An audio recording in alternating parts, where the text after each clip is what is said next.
All right, let's get right into it. Today, we're talking about one of the biggest challenges any student faces. How do you crush it in your classes while also, making enough money to live?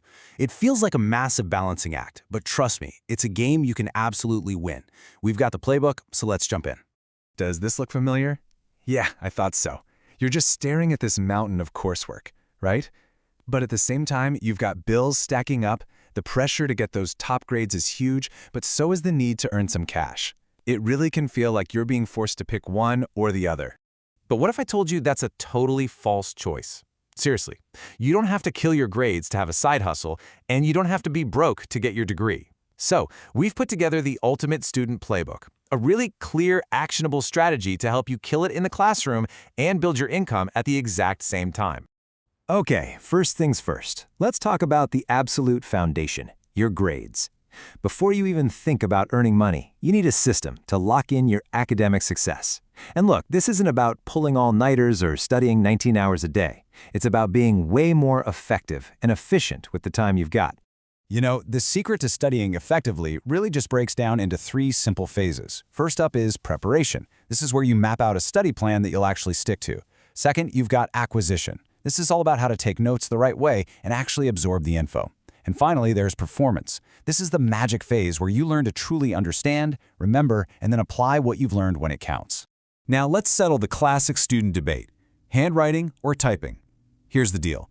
Studies show that handwriting is actually better for your memory because it forces your brain to process the info more deeply. The downside? It's slow. Typing, on the other hand, is super fast and flexible.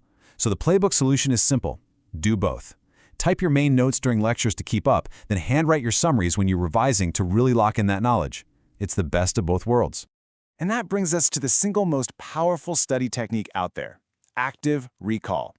Look, just rereading your notes is a total trap. It feels productive, sure, but all you're doing is recognizing the information. You won't be able to recall it in an exam. Active recall is like a workout for your brain. It forces you to pull information out of your memory, and that's what makes those connections stronger. So how do you actually do it? Here's a super practical 5-step method. First, just read the material. Then, right away, test yourself with some multiple choice questions. After that, use fill in the blanks to make sure you know the key terms. Step 4, grab a whiteboard and just scribble out the main ideas in your own words.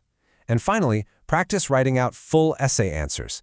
This process takes you from just recognizing stuff to deeply applying it, and that's where the A's are.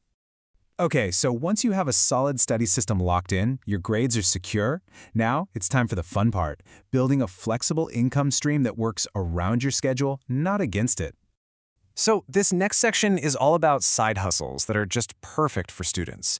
And I'm not talking about those rigid, soul-crushing part-time jobs. We're talking about smart, flexible ways to earn money that won't mess with your studies.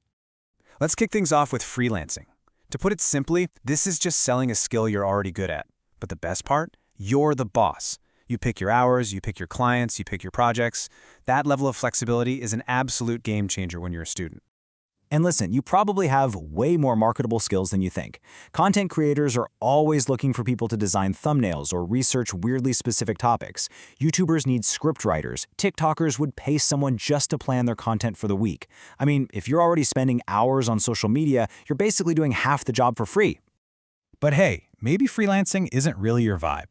What if you want to start a business, but you don't have the cash or the space to deal with a bunch of inventory?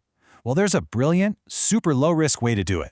It's called print on demand, and the process is incredibly simple. You just create a cool design for a t-shirt, a mug, whatever, and you upload it to a platform. You connect that to an online shop like Etsy. Then, when a customer buys your product, the platform does literally everything else: the printing, the packing, the shipping. You just do the fun, creative part.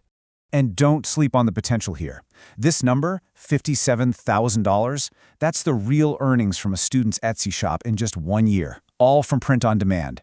It is absolutely possible, even if your artistic skills are, limited to stick figures. And here are 2 other fantastic, super low-effort options. Online tutoring. You don't have to be a genius, you just need to be a couple of steps ahead of your student. And selling your notes. This one's brilliant. You're literally getting paid for work you already had to do for your own classes. So, now you've got your efficient study system humming along, and you've got a flexible side hustle bringing in cash. This is where most people hit a wall. The new challenge is managing your time and your energy so you can actually do both without completely burning out. This final part of the playbook is, honestly, probably the most important. This is the strategy that ties it all together and makes sure your success is actually sustainable for the long haul. And the biggest thing that gets in the way of that success is this idea right here. So many of us wait for the perfect time or the perfect mood to get started on something important. But really, chasing perfection is just a fancy way to procrastinate. The way to beat this is with a really powerful mindset shift. Instead of waiting for perfect, just focus on finishing a first draft. Get something done. You can always make it better later. The faster you finish, the faster you get feedback, and the faster you actually improve. Think about it like this. You've got two paths. There's the all or nothing trap, which tells you, if I can't do this perfectly right now, I won't do it at all. Then there's the just something approach, which says, you know what, I'll just write one paragraph for now. One leads to getting stuck, the other leads to consistent progress. Which one do you think actually wins?